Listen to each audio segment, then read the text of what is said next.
फिक्र आपकी का पहला फोकस आज एक ग्लोबल खबर पर है। एक ऐसी खबर जो सीधे रूस यूक्रेन युद्ध से जुड़ी हुई है, लेकिन इस बार ये वॉर जोन इसलिए खास है क्योंकि इस युद्ध के सेंटर पॉइंट में शांति के संदेश के साथ हमारा देश भारत खड़ा है। जी बिल्कुल ठीक सुना आपने। असल में प्रधानमंत्री मोदी 2 दिवसीय दौरे पर अब से कुछ घंटे पहले ही पोलैंड पहुंच चुके हैं। पोलैंड की राजधानी वॉर्सो में उनका भव्य स्वागत हुआ। वो आज और कल वॉर्सो में रहेंगे। यहाँ उनका काफी व्यस्त शेड्यूल होने वाला है। कई जरूरी मीटिंग्स हैं। भारतीय समुदाय के 25,000 लोगों से खास मुलाकात भी होगी। इसके बाद 23 अगस्त को पीएम मोदी एक स्पेशल ट्रेन से यूक्रेन की राजधानी कीव जाएंगे।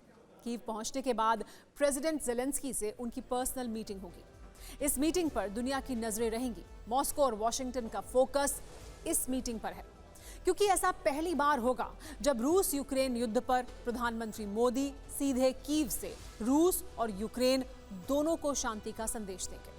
पीएम मोदी का पोलैंड और यूक्रेन दौरा कितना अहम है, इस बारे में हमारे पास सभी जरूरी डिटेल मौजूद है। TV9 वर्ल्ड कवरेज में नंबर 1 है, इसलिए आप युद्ध की दशा और दिशा बदल देने वाली ये जानकारियां मिस करना नहीं चाहेंगे, खास तौर पर तब जब पीएम मोदी के कीव दौरे की पल पल की जानकारी देने के लिए हमारे सहयोगी विपिन चौबे इस वक्त युद्ध के मैदान में ही मौजूद हैं। और आज ही यूक्रेन ने भीषण ड्रोन अटैक से मॉस्को तक को दहला दिया है। ये दोनों ही रिपोर्ट हम आपको आगे दिखाएंगे, लेकिन सबसे पहले आपको पीएम मोदी के पोलैंड दौरे के बारे में बताते हैं। ये दौरा बहुत खास है। इसे समझने के लिए आपको भारत पोलैंड के बीच के राजनयिक संबंधों का इतिहास जानना होगा। भारत और पोलैंड के बीच पहली बार राजनयिक संबंध वर्ष 1954 में स्थापित हुए। इसके बाद वर्ष 1955 में पंडित जवाहरलाल नेहरू ने अपनी बेटी इंदिरा गांधी के साथ पहली बार बतौर भारत के प्रधानमंत्री पोलैंड की आधिकारिक यात्रा की। 1957 में वॉर्सो में भारतीय दूतावास खोला गया और 1979 तक भारत के VVIPs का पोलैंड दौरा होता रहा। आखिरी बार वर्ष 1979 में तत्कालीन प्रधानमंत्री मोरारजी देसाई ने वॉर्सो की यात्रा की थी, लेकिन तब से 45 साल बीत चुके हैं और इस बीच भारत का कोई भी प्रधानमंत्री पोलैंड नहीं गया। वर्ष 1979 के बाद ये पहली बार है जब भारत के प्रधानमंत्री ने पोलैंड की धरती पर कदम रखा है। वहां उनका ग्रैंड वेलकम हुआ है।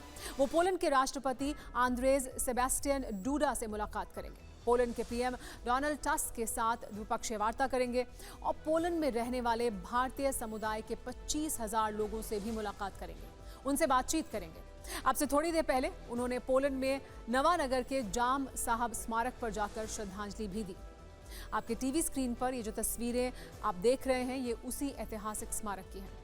जाम साहब नवानगर स्मारक राजधानी वॉर्सो में गुड महाराज स्क्वायर पर स्थित है। ये स्मारक गुजरात में जामनगर के पूर्व महाराजा जाम साहब दिग्विजय सिंह जी रणजीत सिंह जी को समर्पित है। पोलैंड में उन्हें गुड महाराजा के नाम से जाना जाता है और दूसरे विश्व युद्ध के दौरान उनके मानवीय प्रयासों के लिए उन्हें याद किया जाता है। आप TV9 भारतवर्ष पर पोलैंड से ये वर्ल्ड एक्सक्लूसिव तस्वीरें देख रहे हैं, लेकिन पीएम मोदी का यूक्रेन दौरा भी उतना ही अहम होने वाला है।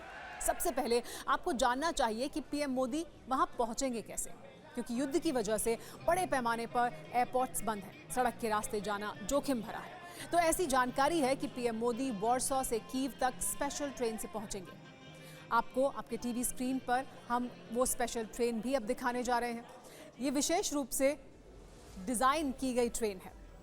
देखिए, ये जो ट्रेन है इसका नाम है रेल फोर्स 1। तो देखिए, ये वो ट्रेन है जिससे प्रधानमंत्री मोदी जाएंगे कीव। पीएम मोदी इस विशेष ट्रेन से ही 23 अगस्त को युद्धग्रस्त यूक्रेन पहुंचेंगे। वहां पहुंचने के लिए वो 10 घंटे इसी ट्रेन में सफ़र करेंगे, फिर लौटेंगे, तब भी 10 घंटे इसी ट्रेन में सवार होकर पोलैंड जाएंगे।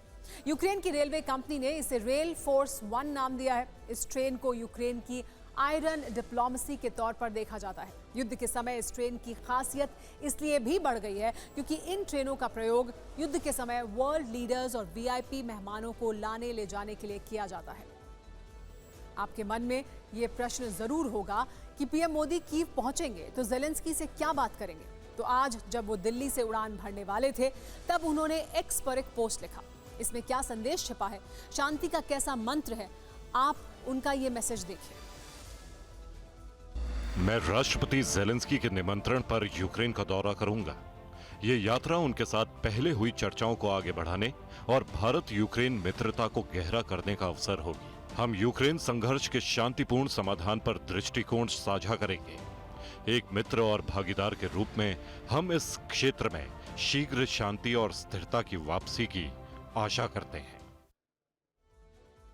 आप पीएम मोदी के इस मैसेज से इतना तो समझ ही गए होंगे कि ज़ेलेंस्की से उनकी बातचीत का मुद्दा क्या होगा। पीएम मोदी कीव पहुंचकर युद्ध के देश से युद्ध नहीं शांति का संदेश देंगे। रूस यूक्रेन युद्ध में शुरुआत से ही भारत का यही स्टैंड रहा है। इससे पहले 9 जुलाई को पीएम मोदी जब मॉस्को दौरे पर गए थे, तब भी उन्होंने वहां अपने मित्र पुतिन को शांति का यही मंत्र दिया था। इससे पहले याद करें, एससीओ समिट में जब पीएम मोदी प्रेसिडेंट पुतिन से मिले थे, तब वहां भी यही संदेश दोहराया था। अब जबकि वो कीव पहुंच रहे हैं, तो यहां भी पुतिन के कट्टर दुश्मन ज़ेलेंस्की को शांति का पैगाम देंगे। वैसे पीएम मोदी अपने तीनों कार्यकाल में पहली बार यूक्रेन का दौरा कर रहे हैं। हालांकि ज़ेलेंस्की से वो इस दौरान 3 बार मिल चुके हैं। पहली बार दोनों नेताओं की मुलाकात कॉप 2021 के दौरान ग्लास्गो में हुई थी। फिर दूसरी मुलाकात 20 मई 2023 को हिरोशिमा में G7 समिट के दौरान हुई थी और तीसरी मुलाकात 14 जून 2024 को इटली में G7 के दौरान हुई थी। ज़ेलेंस्की ने वहीं पर पीएम मोदी को कीव आने का न्योता दिया था, जिसे पीएम मोदी ने स्वीकार किया था। पीएम मोदी 23 अगस्त को चौथी बार ज़ेलेंस्की से कीव में मुलाकात करेंगे, लेकिन उनका वहां होना इस वक्त कितने मायने रखता है, इसे आपको एक मैप के जरिए समझाते हैं। इस मैप को देखकर आप ये बात ठीक से समझ पाएंगे कि पीएम मोदी जहां पर होंगे, वहां से कितनी दूरी पर इस वक्त रूस यूक्रेन में भीषण युद्ध चल रहा है। कीव से 510 किलोमीटर की दूरी पर कुर्स्क शहर है। यहाँ इस शहर में यूक्रेन की उत्तरी सीमा पर यह रूस का अंतिम इलाका है।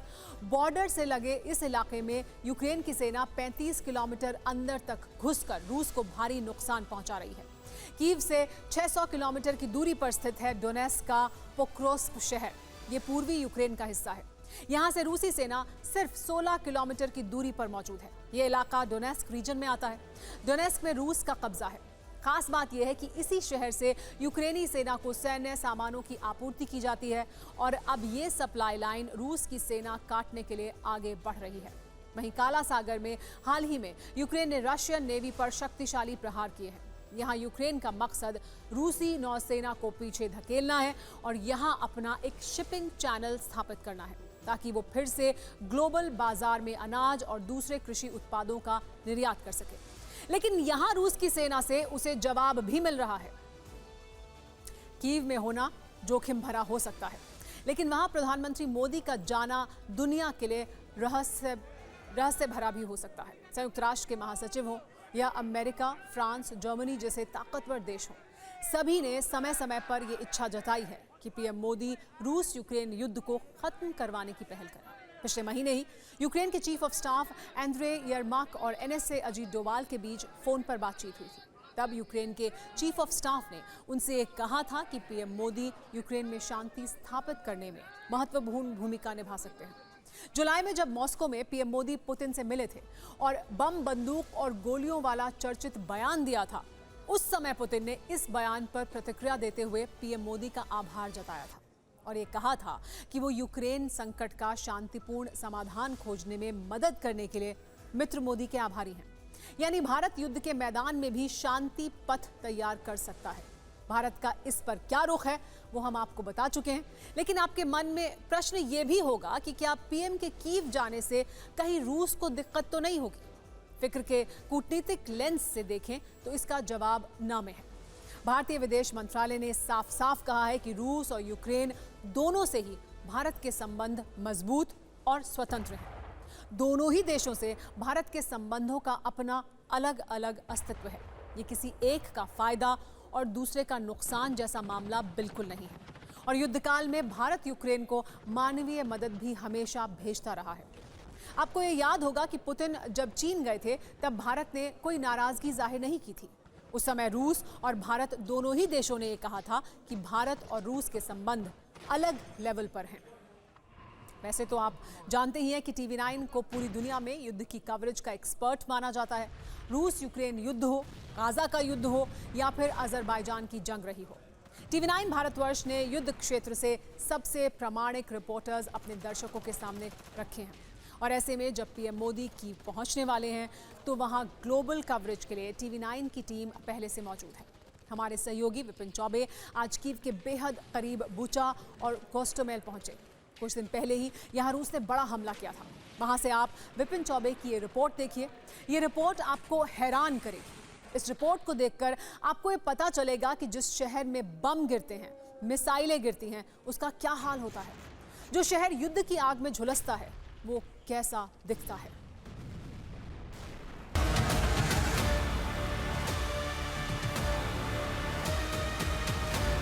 एक बार फिर से मैं यूक्रेन के उस युद्ध के मैदान में खड़ा हूं जहां मैंने इस युद्ध की विभीषिका को देखा था।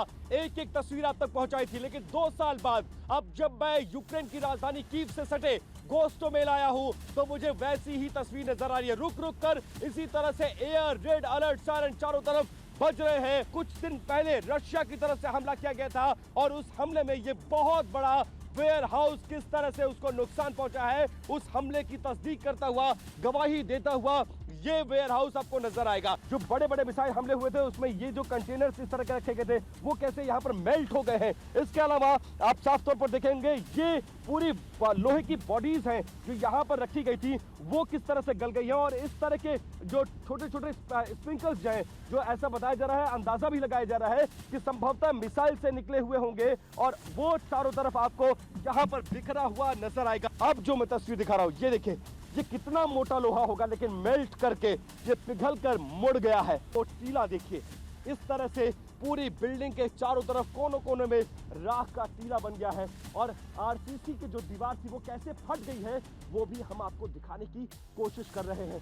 और अब अंदर की तस्वीर देखिए, ये पूरी बिल्डिंग जिसकी छत नीचे आ चुकी है, ये पाइपें लटकी हुई है जो एयर कंडीशन की है, फॉल सीलिंग टूट गई है, किसी भी खिड़की पर आपको शीशा नजर नहीं आएगा। हर शीशा टूटकर नीचे जमीन पर आ गिरा है और ज्यादातर जो फ्रेम्स है शीशे के वो देखिए कैसे टूटे पड़े हैं। जरा वीरेंद्र दिखाइए, ये देखिए ये शीशे के टूटे हुए फ्रेम है और ये सामने मैं आपको वो दिखा रहा हूं खिड़कियां जिसके फ्रेम तक उड़ गई है। जब इस पे मिसाइल गिरा पूरी बिल्डिंग थरथराती हुई नजर आई। और ये देखिए पहला हमला जब हुआ तो बाहर की दीवार, ये लोहे का दरवाजा छिल गया, लेकिन अंदर का स्ट्रक्चर देखिए, ये पूरी की पूरी फ्रेम आपको जलती हुई नजर आएगी। ये ऊपर जाता हुआ रास्ता, ये ऊपर का स्ट्रक्चर देखिए, सब कुछ गल गया। ये देखिए मुझे टिफिन बॉक्स नजर आ रहा है, जो खाना लेकर आया था उसे खाना तक खाने का मौका नहीं मिला, उसका टिफिन बॉक्स नजर आ रहा है। छोटे छोटे बच्चे थे, उनके खेलने के खिलौने यहाँ पर देखे नजर आएंगे। ये छोटा सा तकिया है किसी बच्चे का। मुझे जूते बिखरे पड़े हुए नजर आ रहा है, एक जूता पहन पाए दूसरे पहनने की नौबत तक नहीं आई और लोग जान बचाकर भाग गए। बॉर्डर के इलाकों में तस्वीर क्या होगी इसकी सिर्फ कल्पना की जा सकती है। और बॉर्डर के इलाकों में चाहे 4 राज्य इधर के हो चाहे 4 राज्य उधर के हो, दोनों तरफ हमले हो रहे हैं। स्थिति बहुत भीषण होती जा रही है। हालांकि शांति स्थापित करने की कोशिश तो की जा रही है लेकिन कोई भी मानने को तैयार नहीं है।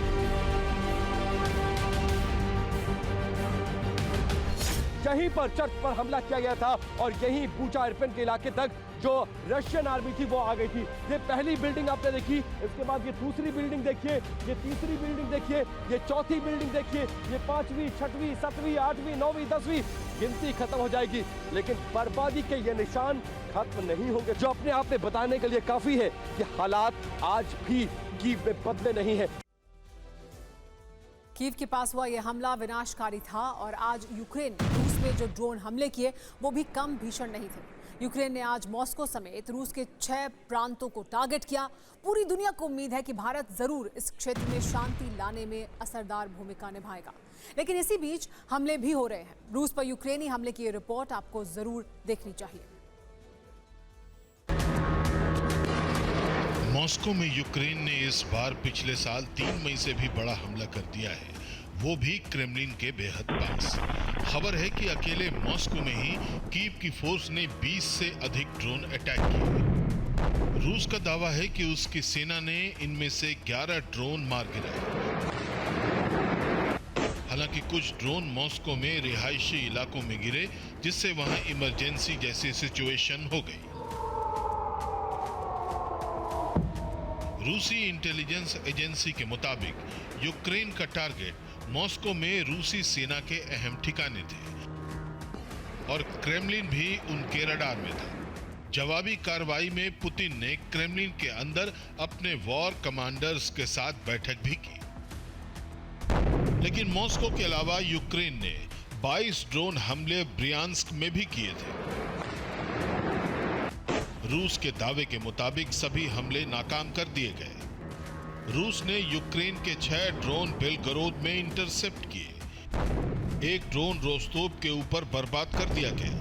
कलुगा में रूसी एयर डिफेंस ने यूक्रेन के 3 ड्रोन को जला दिया। तो कुर्स्क के आसमान में भी 2 यूक्रेनी ड्रोन को इंटरसेप्ट किया गया। यूक्रेन का दावा है कि आज उसने कुल मिलाकर 6 प्रांतों में 100 से अधिक ड्रोन दागे